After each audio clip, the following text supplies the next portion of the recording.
Hey guys welcome back to super fast English academy. दोस्तों इस video के अंदर देखिए जो भी प्रेपोजिशन के जितने भी रिमेनिंग जो कॉन्सेप्ट हैं वो सब मैं इस वीडियो के अंदर बताऊंगा। कुछ रह जाएंगे तो वो नेक्स्ट वीडियोस में आ जाएंगे। देखिए मैं इस वीडियो में पूरा ध्यान से पढ़ाऊंगा, बिल्कुल भी फालतू की बात नहीं करूंगा। अगर थोड़ी भी बात की मतलब ये वीडियो पूरा 1.5-2 घंटे का जाएगा। इसलिए इसमें जो भी बताऊंगा फिक्स बताते बताते आप पूरा ध्यान रखिएगा, ठीक है। दोबारा रिपीट नहीं होगा क्योंकि इसमें वो कन्फ्यूज़न वाला टॉपिक है ये प्रीपोजिशन जो आज जो वीडियो बनाऊंगा उसमें जो भी प्रॉब्लम्स को सॉल्व किया जाएगा उन्हें आप देखना, जिससे आप भी थोड़े से परेशान रहते होंगे। फिलहाल में देखिएगा, देखिए पहला क्वेश्चन है कि there is some tea the pot into या फिर इन या फ्रॉम। एक मैंने क्या बोला, इस तरह की जितने भी वीडियोस आएंगी उनमें आपको अपने मन से पूछना है कि ये जो आंसर सर ने टिक किया हुआ है, जो लगाया हुआ है, ये क्यों लगाया हुआ है।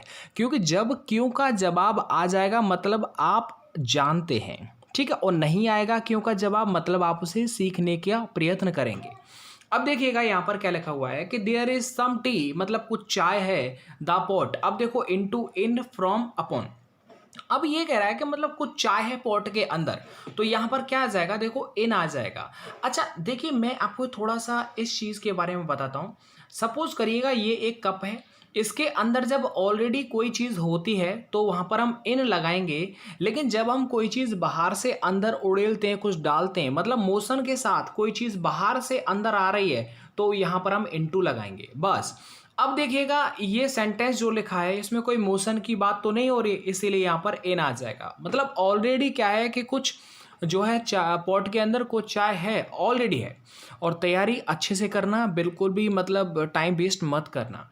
आगे देखो जैसे आई पोर्ड सम वाटर, मतलब मैंने पोर किया, बाहर से उड़ेला, right, water into the glass, glass के अंदर। अब जायज़ है ग्लास के अंदर आप बाहर से पानी को डालेंगे, इसलिए यहाँ पर इनटू आ जाएगा।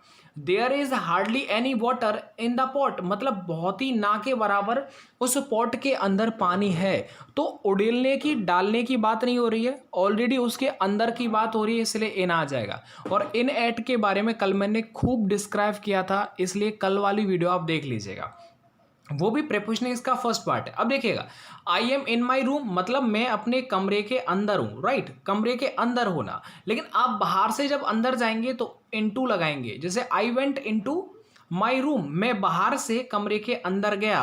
अब यहाँ पर देखिएगा ही इंटर्ड, ये देखो द रूम, मतलब अब ये देखिएगा कि गो के साथ इनटू लग सकता है, लेकिन इंटर के साथ जब भी आप बाहर से अंदर प्रवेश करते हैं तो आप इनटू लगाते हैं।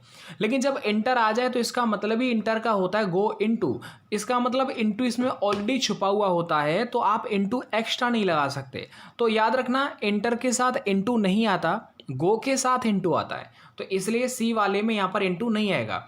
एक और देखिएगा the two companies have entered into an agreement.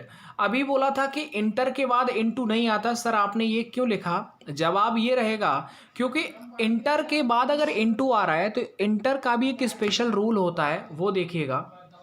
एक तो होता है प्रस्थान करना, वो भी इंटर का मतलब ही होता है।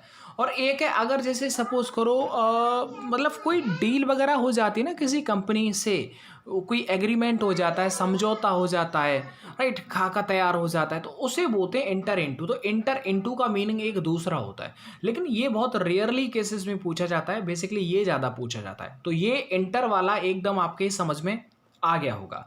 चलेगा, एक दूसरा क्वेश्चन है मेरे पास। अब यहाँ पर आप देखिएगा ये काफ़ी अच्छा है, मतलब एक सेंटेंस के अंदर ऑलरेडी प्रिपेयर्ड नोट्स हैं तो इसलिए ज़्यादा टाइम वेस्ट नहीं होगा इनसे। देखो put the light and go to sleep, यहाँ पर मैंने आउट लगाया है। पुट के साथ अलग अलग तरह की प्रिपोजिशन आती हैं और अलग अलग उनका मीनिंग होता है। तो याद रखना पुट ऑन का मतलब क्या होता है बताओ। पुट ऑन का मतलब, पुट ऑन का भी मतलब स्विच ऑन करना होता है। पुट आउट का मतलब बुझा देना होता है। देखो अब मैंने यहाँ पर क्या लिखा, पुट ऑन का मतलब पहनना भी होता है, राइट। तो देखो पुट के साथ अगर ऑन आएगा तो इसका मतलब पहनना आएगा, क्या आएगा, पुट ऑन का मतलब पहनना। पुट ऑफ का मतलब क्या हो जाएगा बताओ। पुट ऑफ मतलब उतारना, please put off your shoes, तो पुट ऑफ का मतलब उतारना। पुट इन का मतलब होता है प्रस्थान करना। पुट आउट का मतलब क्या होता है, बुझाना। पुट आउट का मतलब क्या होता है, बुझाना। वही तो कह रहा है कि put out the light, light बुझा दो, एंड गो टू स्लीप, और सोने चले जाओ। तो पुट आउट का मतलब बुझाना। पुटअप का मतलब क्या होता है कि जैसे एक तरह से क्या बोले हैं, पुटअप, राइट। एक तो होता है पुट अप विद, मतलब सहन करना किसी व्यक्ति की बातचीत या फिर किसी व्यक्ति के व्यवहार को आप सहन नहीं कर सकते, right. I can not put up with you, right. तो और एक होता है पुटअप। पुटअप का मतलब होता है किसी चीज़ का कोई चीज़ है उनके बारे में। तो यहाँ पर पुटअप ये मैं आपको कल बताऊंगा, अभी थोड़ा सा मेरे दिमाग से मिस हो रहा है। बट पुटअप विद का मतलब ये होता है कि आप किसी व्यक्ति, किसी इंसान के व्यवहार से आप राइट पुटअप विद है, राइट। तो वो हो जाएगा आपका पुटअप विद। अब देखो कुछ एग्जाम्पल्स यहाँ पर क्लियर कर लेंगे। यहाँ पर देखो, some people put off these shoes before entering their house. मतलब अपने घर में कुछ जो आदमी होते हैं वो अपने घर में इंटर करने से पहले क्या करते हैं, पुट ऑफ कर देते हैं अपने शूज को पुट ऑफ उतार देते हैं। पुट ऑन का मतलब क्या होता है, पहन लेते हैं। I can not put up his behaviour, मतलब क्या हो गया, मैं उसके बिहेवियर को सहन नहीं कर सकता। I can not put up his behaviour.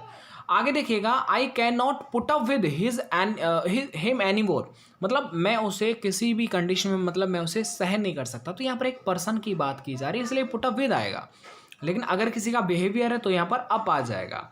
आगे देखिए, the meeting was put off at the last moment. देखो पुट ऑफ का मतलब एक उतारना भी होता है, एक पुट ऑफ का मतलब स्थगित करना भी होता है। तो यहाँ पर मीटिंग को मतलब क्या, लास्ट मोमेंट पर स्थगित कर दिया गया था।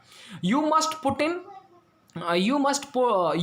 Put in more hard work. तो पुट इन का मतलब क्या होता है, एक तरह से थोड़ा हार्डवर्क ज़्यादा करना, अपने मेहनत पूरा लगा देना। अच्छा चलिएगा, आगे देखिएगा, आगे कुछ क्वेश्चंस हैं। ये देखो बहुत ही ज़्यादा, कल मैंने इसके ऊपर तो काफ़ी ज़्यादा आपको जो है प्रॉब्लम सॉल्व किया था। देखिएगा, आई शैल रिसीव यू द स्टेशन, ये कल मैंने वीडियो में बताया था। अगर आप थोड़ा भी डाउट है तो कल वाली वीडियो को आप पूरा देखना, ठीक है। और छोड़ना मत एक भी वीडियो को, क्योंकि रेगुलर वो आपके लिए तो है, जब आप नहीं ध्यान देंगे तो फिर कौन देगा।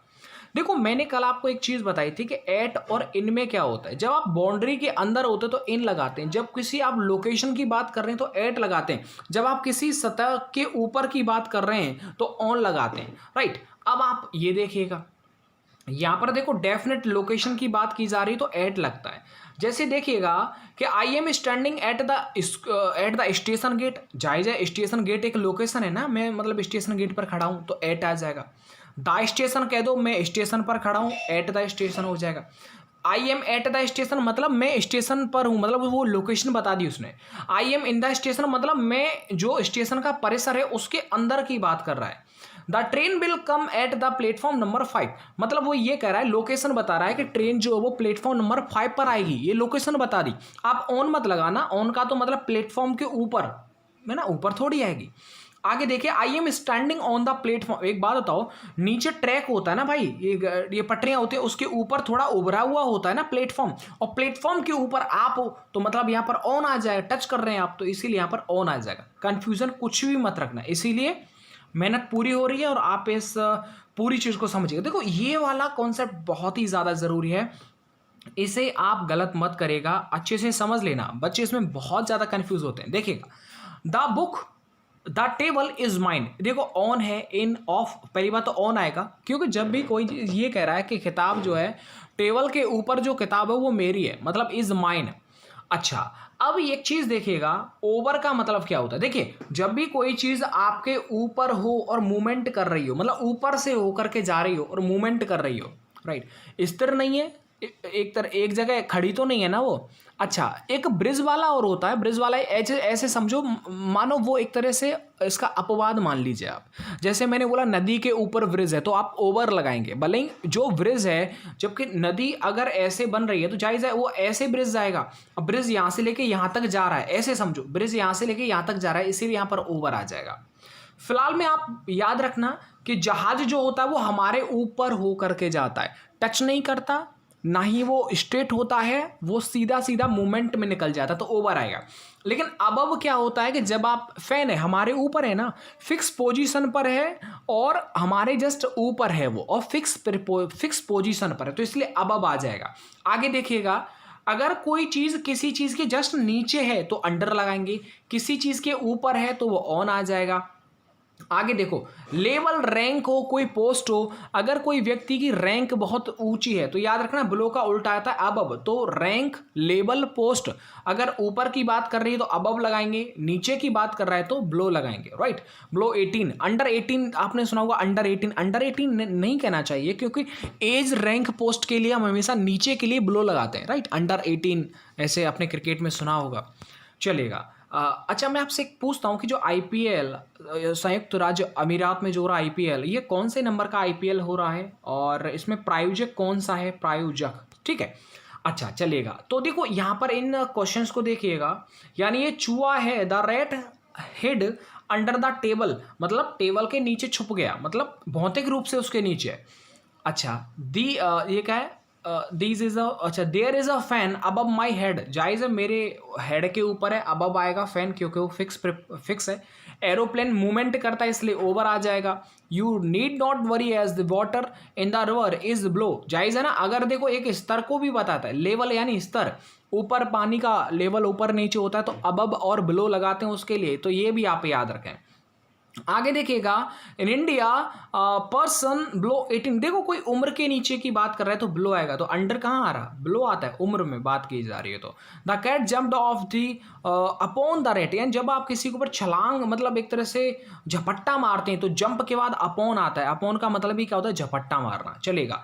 आगे देखिएगा, आगे क्वेश्चन है, मैं बिल्कुल पॉइंट टू पॉइंट आपसे बात कर रहा हूँ, हमेशा आप याद रखना पे अटेंशन के बाद टू आता है, फिक्स्ड प्रीपोजिशन है, पे अटेंशन टू, तो याद रखना यहाँ पर क्या हो जाएगा बताओ, ये आ रहा है ना, पे अटेंशन टू, बस ज़्यादा ध्यान मत दीजिएगा।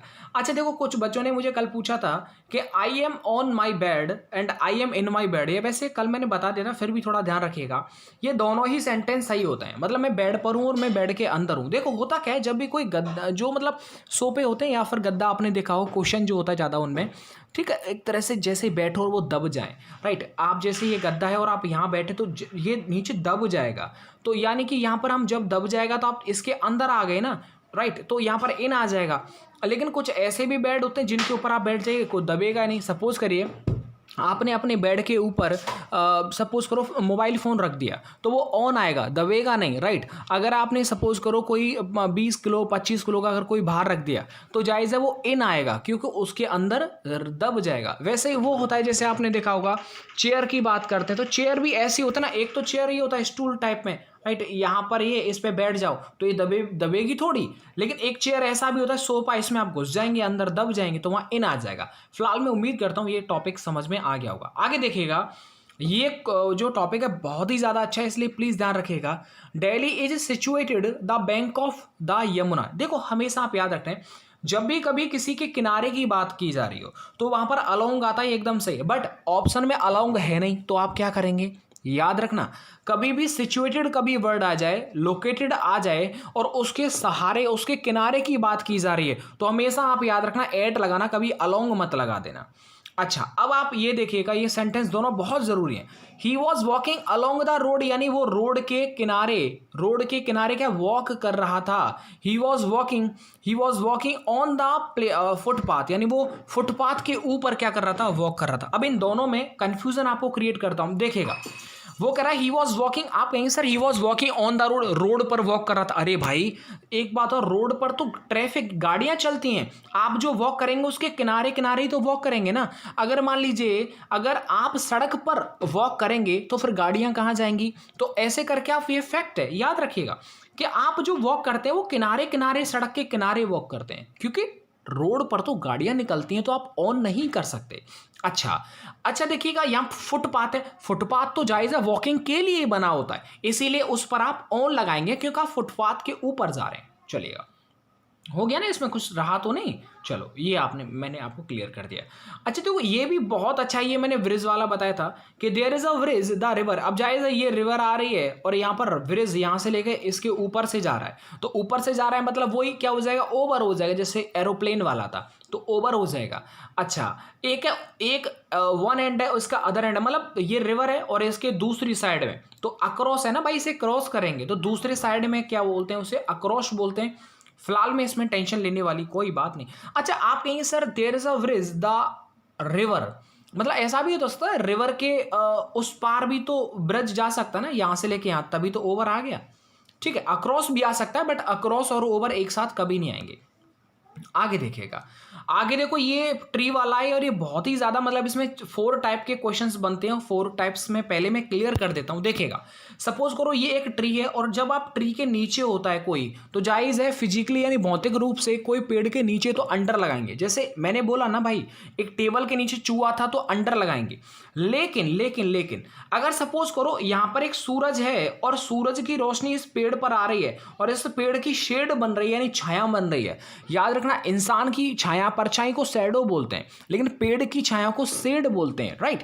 तो अब क्या होगा, यहां इस सूरज की रोशनी पड़ेगी इस पेड़ पर और उस पेड़ के नीचे एक तरह से बाउंड्री बन जाएगी उस शेप की। ऐसे थोड़ा इमेजिनेशन करो, पेड़ के नीचे उसकी परछाई आ रही है और वो एक तरह से बाउंड्री बन जाएगी और आप उस बाउंड्री के अंदर हो, तो क्या हो जाएगा, इन आ जाएगा। क्या हो जाएगा, इन आ जाएगा। जैसे देखिएगा, he sat in the shade of a tree, वह पेड़ की छाया के नीचे बैठा है, तो इन आ जाएगा क्योंकि आप उस परछाई के भीतर हो, राइट। और ही सेट अंडर अ ट्री, आप पेड़ के नीचे हो तो अंडर आ जाएगा। दूसरी बात एक और बनता है, जैसे पेड़ के ऊपर पक्षी बैठते हैं, तो ऐसे याद रखो, जैसे इस पत्ती पर आएंगे वो झुक जाएगी, थोड़ी दब जाएगी। तो जब दब जाएगी तो ऐसे करके थोड़ा याद रखना क्या हो जाएगा, इन आता है दबने के सेंस में। लेकिन अगर मैं बात करूं इस पेड़ की जो टहनियां हैं, उस टहनी के ऊपर अगर मान लो कोई पक्षी बैठेगा तो जाहिर है टहनी तो बहुत भारी होती है और पक्षी जो होता है छोटा सा, कुछ भी वजन नहीं होता, तो वहां पर ऑन आएगा क्योंकि वो सतह को टच कर रहा है। अब आप इन एग्जाम्पल्स को देख लीजिएगा, ही सेट अंडर अ ट्री, सही है, पेड़ के नीचे है, और पेड़ की छाया के नीचे बात करें तो एक बाउंड्री बन जाती है, इसलिए वो इन आ जाएगा। The birds are sitting in the tree, जायज है, अब मतलब पक्षी जो हैं वो पेड़ पर बैठे हैं, तो यहाँ पर इन आएगा, थोड़ा दब जाता है, ऐसे याद रखो। वैसे वो बाउंड्री बन जाता है, ये देखो बाउंड्री बन रही है ना, तो बाउंड्री के अंदर ही आ रहा है वो।